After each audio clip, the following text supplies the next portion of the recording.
দিনদার হলে বাইচাও থাকবো আর জীবনটাও স্বাচ্ছন্দ্যের হবে।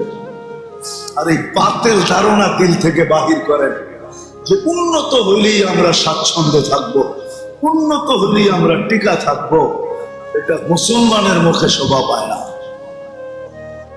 উন্নত যারা হয়ে আছে এরা দেখছে এটার নাম স্বাচ্ছন্দ্য না, যে ছেলে অপেক্ষা করতে থাকে আমি 18 বৎসরের কবে হব আর পুলিশের কাছে কবে লেখাবো আর আমি মা বাবাকে ছেড়া দিয়ে কবে উড়ে যাবো। বৎসরে 2টা কেক নিয়ে আসবো, একটা মাদার ডে একটা ফাদার ডে। আপনারও চান নাকি এরকম হোক? না এটা চান যে ছেলে আয়া সারা রাত পাও টিপবে, যদি বলে পাও টিপস কেন, জান্নাতের দরজাটা ঠিক রাখতেছে, জান্নাতের দরজাটা ঠিক রাখতেছে। সত্য তো এটাই, সত্য তো এটাই। স্বাচ্ছন্দ্যের জীবন হবে দিনদারি দ্বারা। এই জন্য দিনদারি শিখবেন। সবচেয়ে বড় দিনদারি হলো 5 ওয়াক্ত। যতটুকু সাধ্য, আমি আপনাদের পায়ে হাত রেখা বলি, দৈনন্দিন সুন্নতের কিতাব পাওয়া যায়, বেশি দাম না, 100 টাকা দাম, কিনে দৈনন্দিন সুন্নতের কিতাব। ঘুমে 10টা সুন্নত আছে, আপনি একটা হন। খাওয়ায় 10টা আছে, একটা হন। একটা একটা করে অভ্যাস করে, যে 10টা পারবো না, একটা। কেন এক জমানা আসবে এক সুন্নতের বদলায় 100 শরীরের সওয়াব। পরিষ্কার হাদিস, মান তামাসসাকা বিসুন্নতি, আল্লাহ রাসূল বলেছেন মান রাগিবা আন সুন্নতি ফালাইসা মিন্নি, আমার সুন্নতকে যে পিছে রাখলো ও আমার না, আমার না, আমার না, আমার না। হাউজে কাউসারে গেলেও পানি পাবেন না, সুপারিশের জন্য গেলেও কোনো সাড়া পাবেন না। একটা হলো শিখে আপনাদের ইমাম সাহেবকে, মুয়াজ্জিন সাহেবকে বলেন, এরা বাংলা বাজার থেকে আইনা লাগবে, আপনারা এদের কাছ থেকে নিয়ে যান। একটা করে শিখেন, ঘুমে একটা শিখেন, খাওয়া একটা শিখেন, কাপড় পরা একটা শিখেন, দৈনন্দিন যে কাজগুলা করি ওর ভিতর থেকে একটা শিখেন। আল্লাহর হাবিবের আদর্শ বড় দামি, আল্লাহর রসুলের জিন্দেগি বড় দামি, বড় দামি। যদি বড় দামি না হইতো তাহলে আল্লাহর রসুলের সম্পর্কিত যত জিনিস আছে আল্লাহ কসম খাইতেন না, ওই জিনিস নিয়ে কসম খাইতেন না। আপনি বলেন লা উকসিমু বিহাদাল বালাদ, কোরআন আল্লাহ বলে আমি মক্কার কসম খাইতেছি, আমি বলতেছি আল্লাহ মক্কার কসম খাইতেছেন না। মক্কার কসম আল্লাহ কেন খাবেন? আনতা হিল্লুম বিহাদাল বালাদ, আল্লাহ যেন বুঝাইতে চাইতেছে বন্ধু আমি মক্কার কসম খাইতেছি না, আমি মক্কার কসম খাবো তো খাবো কেন, আপনি আছেন দেখা খাইতেছি, আপনার কারণে খাইতেছি। এরকম প্রিয় একটা না 100টা দেখানো যাবে। কি আপনারা নিবেন কিতাব আনলে? কে কে নিতে দেখি ইচ্ছুক? তাইলে আমি ইমাম সাহেবকে বলবো যে উনি আইনা রেখা দিবে, আপনারা ওনাদের কাছ থেকে সংগ্রহ করেন। আসেন, এই উম্মতের দুরবস্থার কারণ এটাই। ওমর রাদিয়াল্লাহু তাআলা আনহুর কাহিনী মনে হচ্ছে, এই জন্য বলতেছি। বাইতুল মুকাদ্দাসের চাবি যখন নিতে যান, তো যেদিন শামের সীমান্তে পড়ছেন ওই দিন বৃষ্টি ছিল, বৃষ্টি। উনি আর ওনার গোলাম কৃতদাস, এদের সাথে অঙ্গীকার ছিল যে এক বেলা আমি উটের উপরে উঠবো, তুমি রশি টানবে, আরেক বেলা তুমি উঠবে, আমি টানবো। তো পালা বদল ছিল। তো যেদিন শামের সীমান্তে সকালে পড়ছেন ওই রাত্রে প্রচন্ড বৃষ্টি ছিল, তো সকালবেলা রশি টানার পালা ছিল ওমর রাদিয়াল্লাহু তাআলা। গোলাম উটের উপরে, বৃষ্টি ছিল সারা রাত্র, হয়ে গেছে কাদা। ওমর রাদিয়াল্লাহু তাআলা জুতা খুলে বাম ভূগোলের নিচে দিয়েছেন, আর কাপড় ছিল বড়, বাম হাত দিয়ে কাপড়ে উঁচা করছেন, আর ডাইন হাত দিয়ে রশি টানতেছেন। আবু উবায়দা রাদিয়াল্লাহু তাআলা আনহু স্বাধীন করছেন বাইতুল মুকাদ্দাস, ফিলিস্তিন। উনি জানতেন যে আমিরুল মুমিনিন কিরম কাপড় পরে আসবে। ওই যুগে এখন যেরকম প্রত্যেক এলাকায় বিত্তশালীদের থাকার জায়গা ভিন্ন ভিন্ন না, আগে ভিআইপি সোসাইটি ছিল পুরান ঢাকা থাকাকালীন উয়ারি, এটা ছিল ভিআইপি সোসাইটি, ভিআইপিরা সব উয়ারিতে থাকতো। আর এখন তো থাকে গুলশান, বনানী, বাড়িদারা, ধানমন্ডি, ঠিক না, দামি দামি ফ্ল্যাটে থাকে। তো শামে থাকতো সারা দুনিয়ার সম্ভ্রান্ত লোকেরা। শাম আপনারা দেখেন নাই, বিদায় আপনার করে শাম বোঝানো যাবে না। এমন দেশটা কোথাও খোঁজে পাবে না কো তুমি, সকল দেশের সেরা সেজে নবীদের জন্মভূমি। ১৬ লক্ষ নবী শামে আসছে, ৪ জন ছাড়া, সবার জন্মভূমি শাম। এই জন্য এটা নিয়ে এত ঝগড়া। শামের মতো জমিন হয় না দুনিয়াতে। তো সেনাপতি দেখছে যে উনার গায়ে কি পোশাক থাকবে, তুমি সম্ভ্রান্ত লোকের একটা পোশাক কিনছেন কিনা, সীমান্তে আসছেন স্বাগত জানানোর জন্য। তো আয়েশা দেখতেছেন গোলাম উটের উপরে, আমিরুল মুমিনিন রশি টানতেছে, গোগল তলে জুতা, এক হাতে কাপড় উঠানো। আবু উবায়দা রাদিয়াল্লাহু তাআলা আনহু বলতেছে, আমিরুল মুমিনিন সায়াখরুজু আলাইকা শুরাফাউশ শাম, আমার পিছনে কিন্তু শামের সম্ভ্রান্ত ব্যক্তিরা আসতেছে, আপনার স্বাগত জানানোর জন্য আমি একটু আগে চলে আসছি। ফালা ইহসিনুকা আইয়ারা আলা হাদাল হাল, আপনার যে অবস্থা এটা দেখলে কেউ আপনাকে পছন্দ করবে না। তো উনি একটু বাচ্চা হয়ে গেছেন, কি করতে হইব তাহলে, কি করতে হইব, আমি একটা সম্ভ্রান্ত লোকের পোশাক নিয়ে আসছি, আপনারটা খোলেন, এটা পরেন। তো বেউকুফ হয়ে এখন জবাব দিতেছে, আগাইয়ারতা বিয়াউমিন ওয়াহিদিন, একদিনে তুমি চেঞ্জ, একদিনে চেঞ্জ। তারপরে দিছেন চিৎকার, কদ আহসানাল্লাহু বিল ইসলাম, আল্লাহ আমাদেরকে ইজ্জত দিছেন ইসলাম দিয়া, মুহাম্মদুর রাসূলুল্লাহ তরিকা দিয়া, মুহাম্মদুর রাসূলুল্লাহ আদর্শ দিয়া, দিনদারি দিয়া আমাদেরকে ইজ্জত দিছেন। পোশাক আমাদেরকে ইজ্জত দেয় নাই। ফালা উবালি মাকালাতান নাস, কে কি বলবে এটা আমার পরোয়া নাই বলে যখন ধমক দিছেন, সেনাপতি নিজের হাতে স্বাধীন হয়েছে ফিলিস্তিন, উনি বলে আমি 24 ঘন্টা ওনার সামনে আসিনি। সত্য এটাই, আসেন দিনদার হই, নবীর আদর্শ শিখি, সুন্নাত শিখি, তাইলে মুসলমানের এই দুরবস্থা হতো না।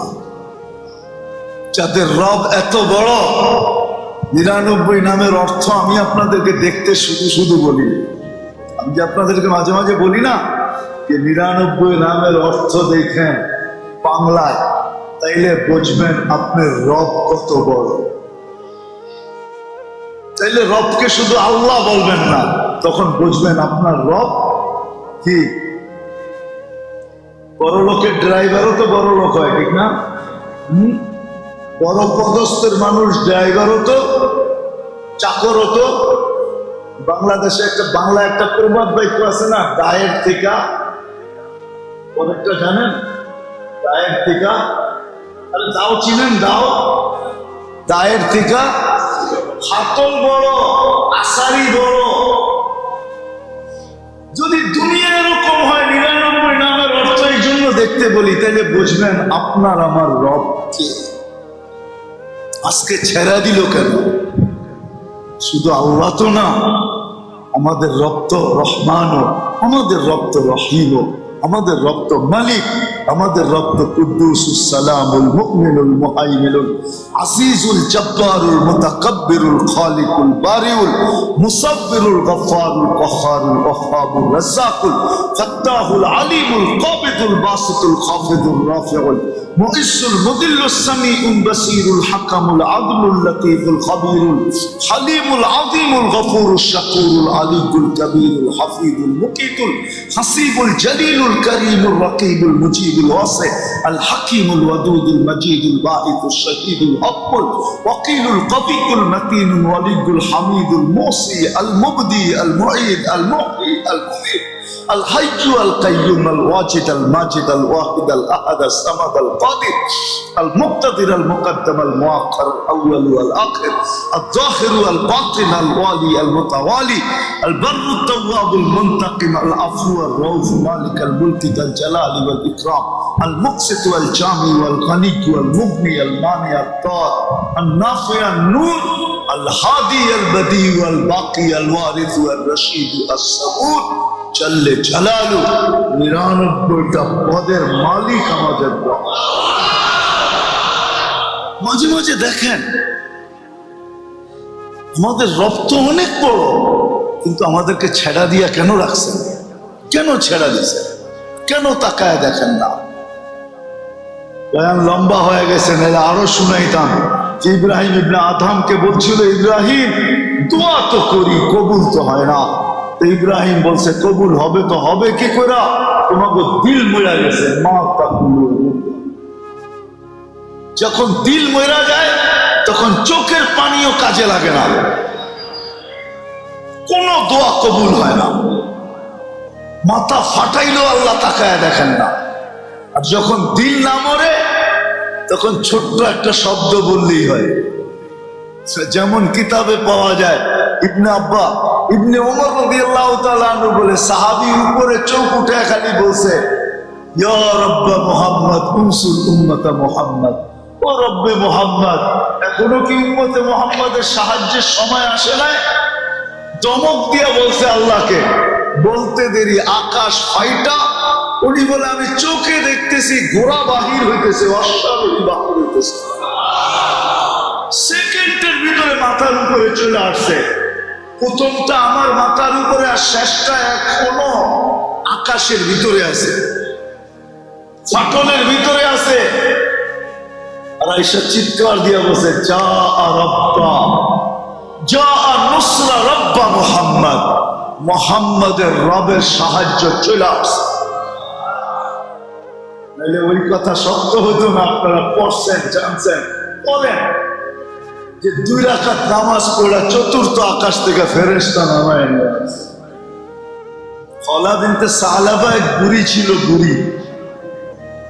কোরআনে ওনার নাম আছে, ওনার কারণে কোরআনের একটা সূরা আছে মুজাদেলা, খলা বিনতে সালাবার কারণে।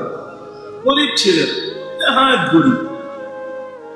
একদিন ওমর রাদিয়াল্লাহু তাআলা আনহু যাইতেছেন, আমিরুল মুমিনিন, 3 মহাদেশের উপরে রাজত্ব, তো ডাকছে ওই উমরু, এদিকে। ওমর রাদিয়াল্লাহু তাআলা আনহুকে আগে উমরু ডাকতো, উমরু। আমগো দেশে দেখেন না, নাম হইল শামসুল ইসলাম, ডাকে কি শামসু, এদিকে, ঠিক না?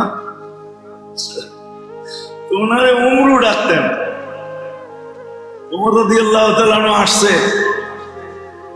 জিজ্ঞাসা করছে, খলা কি খবর, কেন? তো মাথা নিচে করে দাঁড়ায় আছে। তো মহিলা জিজ্ঞাসা করতেছে, ওমর রাদিয়াল্লাহু তাআলা জবাব দিতেছে। সাথী সঙ্গীরা বলতেছে, আমিরুল মুমিনিন গরিব বুড়ি, আপনার সামনে এরকম করে দাঁড়ায় আছেন, আর এই চা খুশি তা জিজ্ঞাসা করতেছে, আর আপনি জবাব দিতেছেন, আর সবার সামনে উমরু উমরু করতেছে। তোমরা আরে চিনো? না, এর তো চিনি না। এর কথা আল্লাহ শুনছে, উমর না শুনা যায় কই?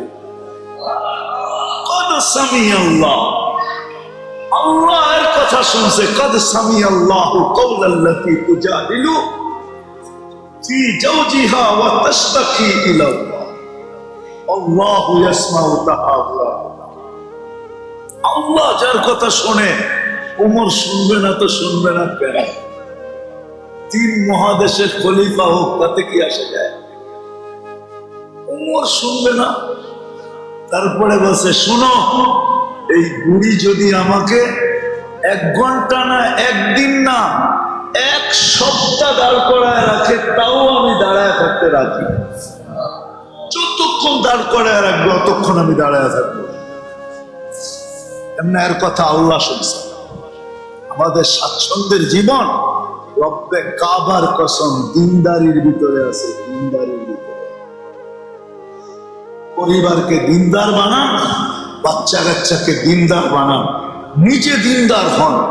দেখেন স্বাচ্ছন্দ্য কাকে বলে, মজা কাকে বলে, মজা মজা কাকে বলে দেখেন, তখন দেখবেন জীবনের মজা কাকে বলে। আমাদের জীবনে মজা নাই, স্বাচ্ছন্দ্য নাই, আসবাব আছে।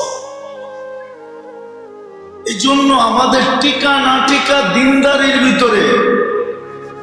আল্লাহ ওয়াদা করছে, ওয়াদা, যদি দিনদারির ভিতরে তোমরা তোমাদের টিকা না দেখো, টিকা যদি না দেখো, হাদিসের শব্দ দিতেছি আমি, আল্লাহ রসুল বলছে, আল্লাহ বলতেছে, মুতু বিআইয়ি আউদিয়াতিন আনতা মুতু, যেখানে খুশি যায় ওইখানে মরো, তোমাদেরকে যে খুশি সে মারো।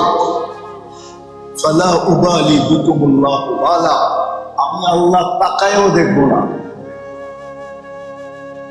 দুটা শব্দ কিন্তু, যেখানে খুশি সেখানে যায় মরো, তোমাদেরকে যে খুশি যে মারো, আমি আল্লাহ তাকায় দেখবো না। তোমরা এখানে বসে আনিস দিনদারিতে উন্নত হইলেই আমরা টিকা থাকবো। না না না, মুসলমান দিনদারি দিয়ে টিকা থাকবে। তখনও ওয়াদা আছে, যদি দিনদারি হয় তো ওয়াদা আছে। আল্লাহ আল্লাহ পরিষ্কার ওয়াদা, আমি আল্লাহ যুদ্ধের জন্য চলে আসব, চোখ উঠায়া ওর হাতে দিয়া দিব,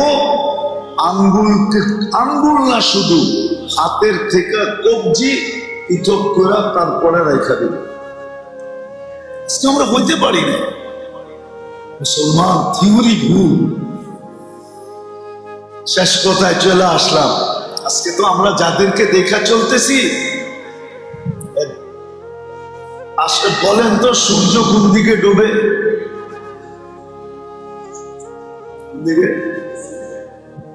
আজকে তো আমরা জীবন কাটাইতেছি পশ্চিমাদেরকে দেখা, ঠিক না?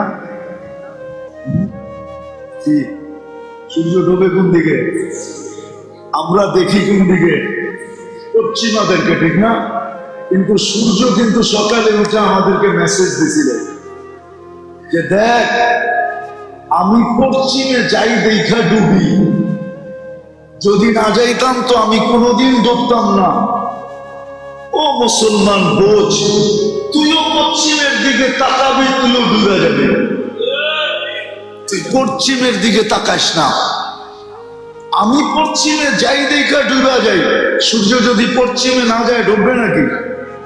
হ্যাঁ, সূর্য ডুবে কোন দিকে? আর আমরা তাকাই কোন দিকে? পশ্চিমার দিকে, ঠিক না? হ্যাঁ, এটা আরবিতে বলে মাগরিব, মাগরিবি কালচার, পশ্চিমা কালচার। আমরা পশ্চিমের দিকে তাকাই, তো সূর্য সকালবেলা মেসেজ দেয়, ও মুসলমান, তুইও যদি ডুবতে চাস তাহলে আমার মতো পশ্চিমের দিকে আয়, পশ্চিমের দিকে তাকা। আমি কিন্তু পশ্চিমে যাই, ডেলি ডুবা যাই, কিন্তু আমি ডুবলে কি হবে? আবার আমি ফিরা এসব উঠার ক্ষমতা আমার ভিতরে আল্লাহ রাখছে। বিদায় পরের দিন আবার পূর্বে আমি উঠা যাই।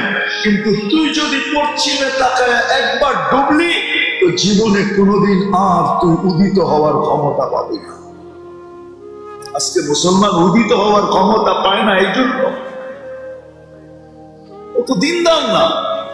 আপনাদের পায়ে হাত রাখা বলি, আসেন দিনদার হই। দিনদার হই, জীবন স্বাচ্ছন্দ্যের হবে। করালাদেরকে বুঝান, বাচ্চাদেরকে বুঝান, যুবকদেরকে বুঝান, একজন আরেকজনকে বুঝাই। থিওরি ভুল, আমি প্রমাণ দিতে পারি আরো হাতে আঙ্গুল দিয়ে। স্বাচ্ছন্দ্যের যদি হইতো জীবন, তাহলে উন্নত হওয়া সত্ত্বেও নিজের পিস্তল নিজের মাথায় কেন রাখলো?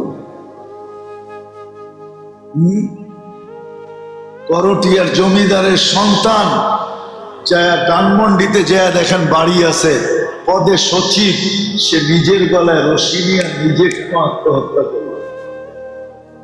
স্বাচ্ছন্দ্যের জীবন যদি হইত, সেলিব্রিটিরা কেন আত্মহত্যা করে? স্বাচ্ছন্দ্যের যদি হইতো, তাহলে আমার সমাজের যুবকরা কোনোদিন, আমি বিশ্বাস করি, কোনোদিন মাদক আসক্ত হতো না। মাদক আসক্ত হতো না। যুবকরা মাদক আসক্ত কেন হয় জানেন? ও জীবনে স্বাচ্ছন্দ্য না, স্বাচ্ছন্দ্য বোধ করে না। ও ব্যথা পাইতে পাইতে পাইতে পাইতে ও ভাবে চতুর্দিকে তো ব্যথা দেখি, হিরোইন খায়া দেখি আমি একটু হিরো হইতে পারি কিনা, হিরোইন খায়া দেখি একটু হিরো হইতে পারি কিনা, তাই খায়া দেখি স্বাচ্ছন্দ্য বোধ হয় কিনা, বাবার মুরিদ হইয়া দেখি একটু স্বাচ্ছন্দ্য বোধ করতে পারি কিনা। কিন্তু মাদক আসক্ত হইয়া হিরো হইতে ওর আশা, কিন্তু কয়েকদিনের ভিতরে আস্তে আস্তে জিরো। আপনার ঘরের সন্তানও যদি হয়, জিজ্ঞাসা করেন ও মাদকে হাত দিল কেন, ও আপনাকে 1 ডজন ব্যথা শোনাবে, 1 ডজন। হয়তো আপনি বাপ হয়েও এটা জানেন না, আপনি জানেন না, নাহলে মাদকে কোনোদিন হাত দিত না, মাদকে কোনোদিন হাত দিয়া নিজের জীবন নষ্ট করতো না, নিজেকে নিঃশেষ করে দিত না, কোনো স্বাচ্ছন্দ্য বোধ করে না। সত্য এটাই। এই জন্য মেরে দোস্ত, আসেন দিনদার, আল্লাহ আল্লাহ রসুলকে অনুসরণ করি, দিনদার হই। দিনদার হইতে না পারি, আরে 4টা কামও যদি কেউ করতে পারে, 4টা কাম, ওটা 4টা কামও যদি কেউ করতে পারে, হককে যদি হক বলে স্বীকার করতে পারে, যেটা হক, এটা হককে হক বলে স্বীকার করা, হকের কোনোদিন বিরোধিতা না করা, ওটা হককে হক বইলা, 1 নম্বরে হককে হক বইলা, হকের কোনোদিন বিরোধিতা না করা। আল্লাহ আল্লাহ রসুল যা বলছে, যা করছে, যা করতে বলছে সব হক, এটাকে স্বীকার করা, এটার কোনোদিন বিরোধিতা না করা। আর হকের উপরে যারা চলে, এদের উপরে এদেরকে কখনো ক্রিটিসাইজ না করা, আঙ্গুল না উঠানো। মনে থাকবে, এদেরকে কখনো ক্রিটিসাইজ না করা, আঙ্গুল না উঠানো। আর চতুর্থ হলো, আমি যে চলতে পারি না, কোনো বাধ্যবাধকতার কারণে থাকে, মানুষের বাধ্যবাধকতা থাকে, হয়তো চাকরি, পেশা, সামাজিকতা, অনেক কিছুর বাধ্যবাধকতা থাকে না, কি বলেন? আঙ্গুল দিয়ে তো সব দেখাইতে পারবো না, নাহলে দেখাইতে পারতাম। মাঝে মাঝে বলি, জজদের প্রোগ্রামে আমি গেছি, আমি জজদেরকে বলতেছিলাম যে আমি জানি আপনারা আমার মতো দাড়ি টুপি জুব্বা পয়রা বিচার আসনে বসতে পারবেন না, এটা আমি জানি। বিচার আসনে বসতে পারবে না, পারবে নাকি? সব জজ যদি এরকম হয়, তাহলে আরেকটা তামাল বেচা যাবে। কি এগুলো করতে আয়া পড়ছে, কি করতে কি করে ফেলে, ঠিক না? সম্ভব না, বাধ্যবাধকতা থাকে মানুষের। চতুর্থ হলো আমি যে মানতে পারতেছি না, চলতে পারতেছি না কোনো বাধ্যবাধকতার কারণে, এটার জন্য সকাল বিকাল দুপুর সন্ধ্যা আল্লাহর কাছে মাপ চাওয়া। সকাল দুপুর বিকাল সন্ধ্যা আল্লাহর কাছে কি চাওয়া? মাপ চাওয়া। যে আল্লাহ পারি না, মন তো চায় কিন্তু পারি না, মন তো চায় বাধ্যবাধকতা, মন তো চায় পারি না, আল্লাহ মাফ করা দেস না। চারটা যে করবে মেরে দোস্ত, আল্লাহ তাকে দিনদারও বানাবে, জিন্দেগির মজাও পাবে, স্বাচ্ছন্দ্যে থাকতে পারবে। আর আল্লাহ যতদিন চায় ততদিন ইজ্জতের সাথে টিকায় রাখবে। এটা কথার উপরে কথা মনে উঠলো, এই জন্য বলতেছি। চারটাও যদি করতে পারে, হককে হক বইলা স্বীকার করা, হকের কখনো বিরোধিতা না করা, হককে হক বইলা স্বীকার করা, হকের কখনো বিরোধিতা, যে চলে তার উপরে আঙ্গুল না উঠানো, ক্রিটিসাইজ না করা। আমি একটু বাইতুল মুকাররম বলে আসছি, আমার ফাউন্ডেশন প্রোগ্রাম ছিল মাদ্রিদের পরে, যে এই পোশাকে আমার দেশে আমাকে যত আঙ্গুল সইতে হয়, এই পোশাকে আমার দেশে আমাকে যত কি আঙ্গুল সইতে হয়, ঠিক না? কি সুযোগ পেলে কি রিক্সাওয়ালারা কম করে নাকি? পুরান ঢাকায় তো রিক্সাওয়ালারা পর্যন্ত সুযোগ পেলে ওই মোল্লা সরলা বলে না, ও তো ক্রিটিসাইজ করলো, ঠিক না?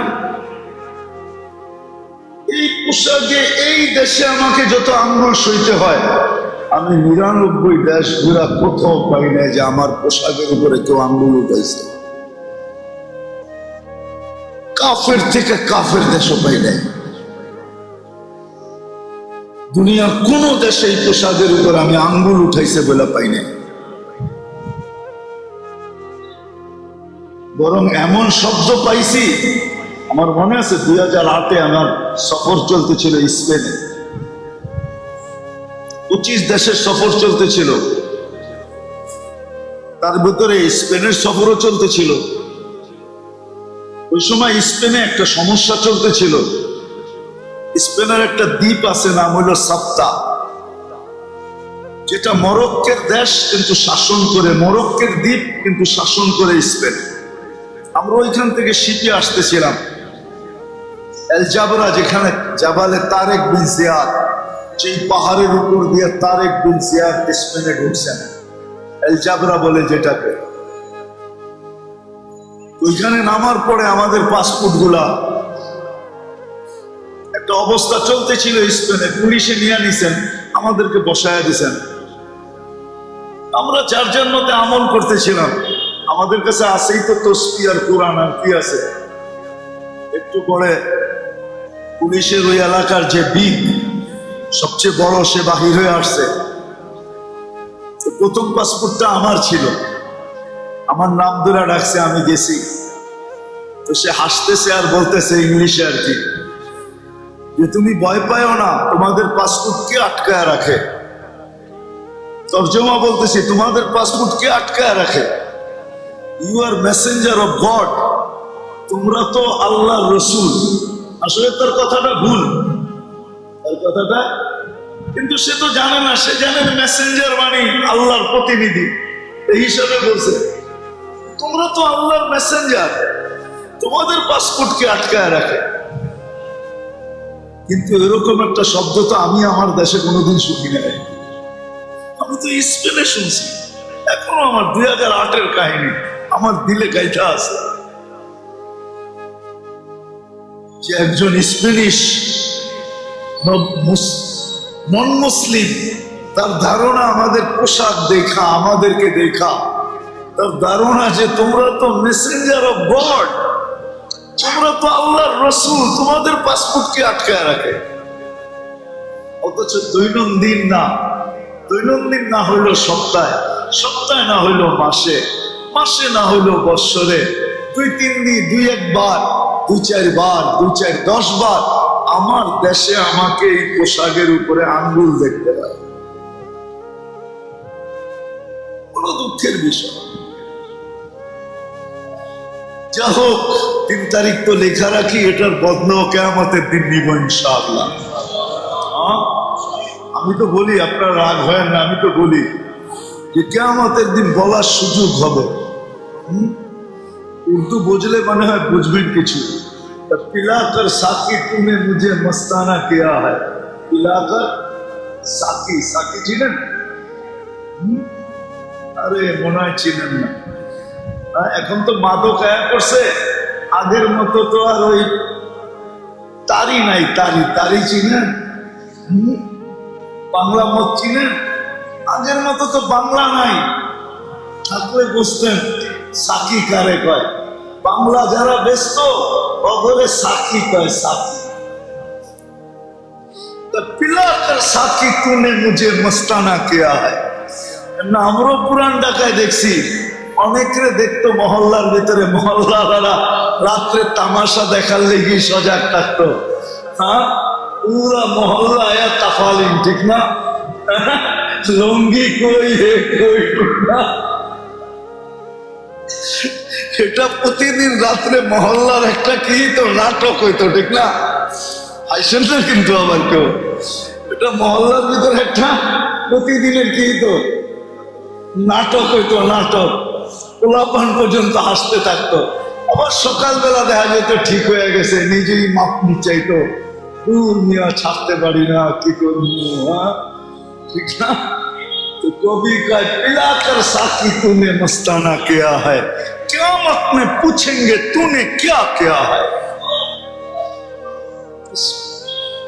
তুই পিলায়া আমারে লংটা বানায় ফেলাইছস, তোরে কিয়ামতের দিন দাঁড় করামো যে তুই আমার লগে করসত্য করসত্তি। আমরাও বলি কিয়ামতের দিন আল্লাহ আল্লাহ রসুলের সামনে যায় দাঁড়ায় ইনশাআল্লাহ বলবো যে দাড়ি রাখার কারণেই মানুষ আঙ্গুল উঠাইছে, এই পোশাকের কারণেই মানুষ আঙ্গুল উঠাইছে, নাইলে সমাজে আমাদের ভ্যালু কম ছিল না।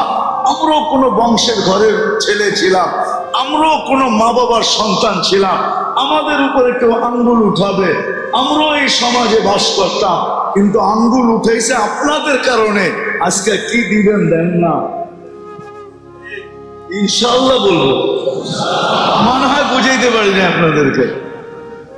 আরে দাড়ি রাখছেন, গৌরব করেন, যা কিয়ামতের দিন বলা যাবে এই দাড়ির লেগে কত শুনতে হয়েছে, কি দিবেন আগে এটা কম বলার সুযোগ হবে। আসেন দিনদার